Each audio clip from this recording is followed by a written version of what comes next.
నమస్తే. Welcome to BRK health. నేను పద్మ. ఈ రోజు మనతో పాటు ఉన్నారు హోమియోపతి డాక్టర్ భరద్వాజ్ గారు. వారిని అడిగి మనకున్న డౌట్స్ అని కూడా క్లారిఫై చేసుకునే ప్రయత్నం అయితే చేద్దాం. నమస్కారం డాక్టర్ గారు. నమస్తే అండి. చాలా మందికి స్కిన్ ఎలర్జీస్ రైట్. ఎక్కువగా వింటున్నాం. హ్మ్. అది క్లైమేట్ అని లేదు, ఏమీ లేదు. ఎక్కువగా చూస్తున్నాము. ఎక్కడ చూసినా స్కిన్ ఎలర్జీ, అది డిఫరెంట్ డిఫరెంట్ డిసీజెస్ అవును. అలర్జీకి సంబంధించి. హ్మ్. ఎందువల్ల వస్తాయంటారు? అంటే తీసుకోవాల్సిన ట్రీట్మెంట్ ఏంటి? దీనికి సింపుల్ ఆన్సర్ అండి.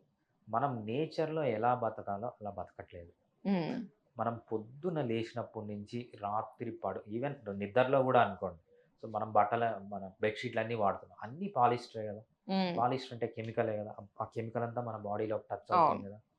మన బాడీకి అన్‌నాచురల్ వస్తువులు ఎప్పుడైతే మన బాడీలోకి ఎంటర్ అయినా, మన బాడీలో తీసుకున్న వీటికన్నిటిలో అలర్జీ ఉంటుందనమాట. ఏమేమి ఉంటాయి ఫర్ ఎగ్జాంపుల్ పొద్దున్న లేస్తారు. రైట్? బ్రష్ నోట్లో పెట్టుకుంటారు.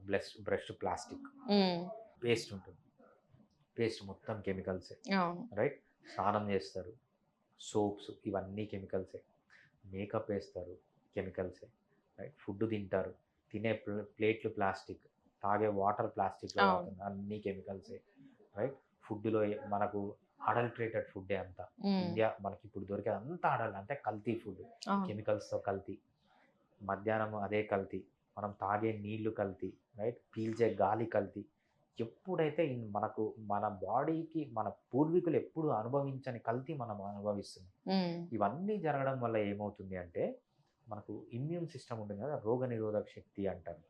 ఆ ఇమ్యూన్ సిస్టమ్ ఎలా ఉండాలంటే, ఎంత పని చేయాలో అంతే పని చేయాలి. తక్కువ పని చేసిన ప్రాబ్లమే, ఎక్కువ పని చేసిన ప్రాబ్లమే. ఫర్ హ్మ్. ఎగ్జాంపుల్ మన ఇమ్యూన్ సిస్టమ్ పని చేయాల్సిన దానికంటే తక్కువ పని చేసిందనుకోండి, ఇన్ఫెక్షన్స్ వస్తాయి. హ్మ్. మన ఇమ్యూన్ సిస్టమ్ మనకు పని చేయాల్సిన దానికంటే ఎక్కువ రియాక్ట్ అయిందనుకోండి, దాన్ని అలర్జీ అంటామనమాట. ఓకే. మన ఇమ్యూన్ సిస్టమ్ మన చుట్టుపక్కల ఉన్న మనం తాగేది, తినేది, మనల్ని టచ్ అయ్యేది, ఏ వస్తువులైతే ఉంటాయో మేబీ ఒక్కొక్కసారి మన బాడీలో కొన్ని మెటబాలిక్ చేంజెస్ జరిగి, కొన్ని కెమికల్స్ రిలీజ్ ఆ కెమికల్స్ కూడా మనకు అలర్జీ ఉండొచ్చనమాట. మన ఇమ్యూన్ సిస్టమ్ ఓవర్‌గా రియాక్ట్ అవుతుందో, అది అలర్జీ లాగా బయటపడుతుంది. సో, హ్మ్. అలర్జీ అంటే ఏం లేదు. మన ఇమ్యూన్ సిస్టమ్ కావాల్సిన దానికంటే ఎక్కువ రియాక్ట్ కావడాన్ని మనము అలర్జీ అంటామనమాట. ఓకే. అలర్జీస్‌లో కూడా రకాలుంటాయి గదండీ. రైట్. టైప్స్ ఉంటాయి గదా! రైట్. ఒక్కొక్కటి స్కిన్ అలర్జీ హ్మ్. అంటే హ్మ్. కొంచెం దద్దుర్లా రావడం, హ్మ్. హ్మ్. కొంతమందికి కొన్ని తామర లాంటివి హ్మ్. రావడం, హ్మ్. హ్మ్. కొంతమందికి ఉత్తినే పొట్లులాగా రాలడం ఇలాంటివి రైట్. కూడా ఉంటాయి గదా! రైట్. సో, వాటికి ఎలాంటి ట్రీట్మెంట్ ఉంటుందంటారు? అలర్జీస్ మనకు ఆహ్, ఆహ్, టైప్ 1, టైప్ 2, టైప్ 3 ఇది మెడికల్ అలర్జీస్ అనమాట. అంటే సైంటిఫిక్ అలర్జీస్. అవి కాకుండా మనకు నార్మల్‌గా జనరల్ పబ్లిక్ కనిపించేదేంటంటే, ఫర్ ఎగ్జాంపుల్ నోస్ అలర్జీ అంటారు కొంతమందికి. ఏది ముక్కులో స్మెల్ చూసినా గానీ, అవును. లేకపోతే డస్ట్ పడినా గూడా ముక్కులోంచి రావడం. ఐస్ అలర్జీ అంటారు కొంతమంది. కళ్ళు రెడ్‌గా అయిపోవడం, కళ్ళల్లో హ్మ్. నీళ్లు రావడం. థ్రోట్ అలర్జీ అంటారు. థ్రోట్‌లో బాగా ఇచ్చింగ్ ఉండడము, రెడ్‌నెస్ ఉండడము, దురదల్లాగా ఉండడము. చెవుల అలర్జీ హ్మ్. ఉంటాయన్నమాట కొంతమందికి. చెవులు బాగా దురద పెడుతుంటాయి. చెవుల్లోంచి పస్సు రావడము. కొంతమందికి సైనసైటిస్ అంటామన్నమాట. అది కూడా ఒక టైప్ ఆఫ్ అలర్జీ. హ్మ్. Even asthma. ఆస్తమా అలర్జీ ఏంటంటే మనకెప్పుడైతే ఈ అలర్జెన్స్ లోపలికెళ్తాయో మన బాడీలోకి మనకు ఈ గాలి పీల్చుకునే పైప్స్ ఉంటాయి కదా! ఆ పైప్స్ అన్నీ క్లోజ్ అయిపోతాయన్నమాట. క్లోజ్ అయిపోయినప్పుడు గాలి పీల్చుకోవడం కష్టమవుతుంది. హ్మ్. అందుకు డీప్‌గా గాలి పీల్చుకోవడానికి ట్రై చేస్తాం. సో, ఇది ఆస్తమా అనేది కూడా ఒక అలర్జీ అన్నమాట. స్కిన్‌లో అలర్జీస్ వస్తాయి. సో, అలర్జీస్ అనేవి మనకు చాలా రకాలుగా ఉంటాయి. ఈ అలర్జీస్ అనేది మనకు మన ఇమ్యూన్ సిస్టమ్ కావాల్సిన దానికంటే పనిచేయదు. So, these are the different types అన్నమాట allergies. Respiratory allergy, eyes allergy, nose allergy, throat allergy, skin allergy, asthma అనేది ఒక అలర్జీ. లేకపోతే కొంతమందికి ప్రైవేట్ పార్ట్స్‌లో అలర్జీస్ వస్తుంటాయి. హ్మ్. So, different types of allergies ఉంటాయన్నమాట. బట్ దాని కింద బేసిక్ మెకానిజం అనేది ఒకటే. మన ఇమ్యూన్ సిస్టమ్ మనకు కావాల్సిన దానికంటే ఎక్కువ రియాక్ట్ కావడం అన్నమాట. ఓకే. ఇన్ కేస్ ఎవరికైనా సరే ఎలా కంట్రోల్ ఉండాలి? అలర్జీస్ ఏమైనా గావచ్చు. హ్మ్. రాకుండా ఉండడానికి వాళ్ళకి కేర్ తీసుకోవడానికి ఏమైనా ఉంటుందంటారా? ఫుడ్, డైట్ అట్లా.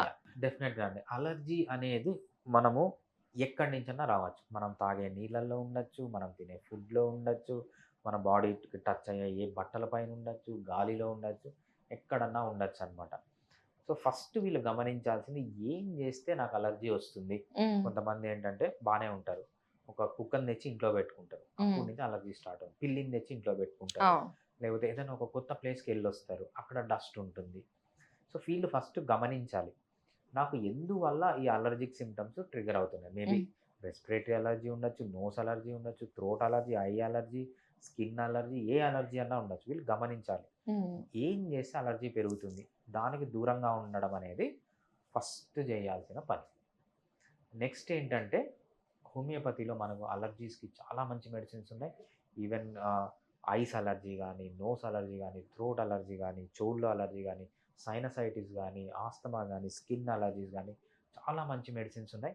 కొంచెం లైఫ్ స్టైల్‌లో మోడిఫికేషన్స్ చేసుకొని, మంచి ఫుడ్ తిని, బాగా నిద్రపోయి, ఎక్సర్సైజ్ చేసి, లైఫ్‌లో స్ట్రెస్‌కు దూరంగా ఉండి, అలవాట్లు కొంచెం తగ్గించుకొని హోమియోపతి మెడిసిన్స్ వాడితే ఆల్మోస్ట్ మనకు 100కి 100 క్యూర్ చేయలేం గానీ, 100లో 80% ఆఫ్ ది అలర్జీస్‌కి మంచి మెడిసిన్ ఇయ్యొచ్చు. సో, అలర్జీస్‌తో ప్రాబ్లమ్ ఏంటంటే అలోపతి డాక్టర్ దగ్గరికెళ్ళినప్పుడు మీకు అలర్జీస్ ఉంటే యాంటీ హిస్టమైన్స్ ఇస్తారు. ఉమ్, రైట్? లేకపోతే ఆహ్, స్టెరాయిడ్స్ ఇస్తారు. ఆ, ఈ స్టెరాయిడ్స్, యాంటీ హిస్టమైన్స్ వల్ల చాలా సైడ్ ఎఫెక్ట్స్ ఉంటాయన్నమాట. ఆల్మోస్ట్ ఆల్ నా దగ్గరకొచ్చిన పేషెంట్స్‌ని నేను స్టెరాయిడ్స్‌ని, యాంటీ హిస్టమైన్స్ నుంచి బయటికి తీసుకొని రావచ్చు. 100లో 95 మందిని బయటికి తీసుకొని రావచ్చు. ఉమ్, బట్ ఇంకా 5% మందికి అప్పుడప్పుడు రిక్వైర్ అవుతుందన్నమాట. సో, నేను అలర్జీస్‌లో సక్సెస్ అని దేన్నంటానంటే, మీరు ఎస్పెషల్లీ స్టెరాయిడ్స్‌ని మానేస్తే హోమియోపతి ట్రీట్మెంట్ ద్వారా um. That is success. But out of 100, 80% of the పీపుల్‌కి మళ్ళీ కంప్లీట్‌గా తగ్గిపోతుంది. మళ్ళీ మళ్ళీ వచ్చే ఛాన్స్ ఎక్కువ. బట్ 20% ఆఫ్ ది పీపుల్‌కి మనం మంచి రిలీఫ్ ఇవ్వగలం. స్టెరాయిడ్స్ నుంచి, యాంటీ హిస్టమైన్స్ నుంచి బయటకి తీసుకురాగలమే గానీ, ఉమ్. కంప్లీట్‌గా క్యూర్ అనేది ఒక 20% ఆఫ్ ది పీపుల్‌లో మనం చేయలేమనమాట. ఓకే. వాళ్ళకి వాళ్ళ ఇమ్యూనిటీ పవర్ పెంచుకోవడానికి కానీ, బాడీకి సంబంధించిన ఫుడ్ సంబంధించినవి ఉంటాయంటారా ప్రత్యేకించి? డెఫినెట్‌గా అండి. ఫుడ్ అనేది చాలా మేజర్ రోల్ ప్లే చేస్తుంది మన లైఫ్‌లో. మనం వీలైనంత వరకు న్యాచురల్ ఫుడ్ తినాలి. అంటే ఆర్గానిక్ ఫుడ్ తీసుకోవాలి. ఎస్పెషల్లీ మనకు గట్ బ్యాక్టీరియా బాగా మెయింటైన్ చేయాలన్నమాట. చాలా రీసెర్చ్‌లు చెప్తున్నాయి. ఎప్పుడైతే గట్ బ్యాక్టీరియా హ్మ్. ఉండదో, సో అలర్జీస్ కూడా దానిలో బ్యాడ్ గట్ బ్యాక్టీరియా రిలీజ్ చేసే కెమికల్స్ వల్ల అలర్జీస్ కూడా ట్రిగ్గర్ అవుతుంటాయన్నమాట.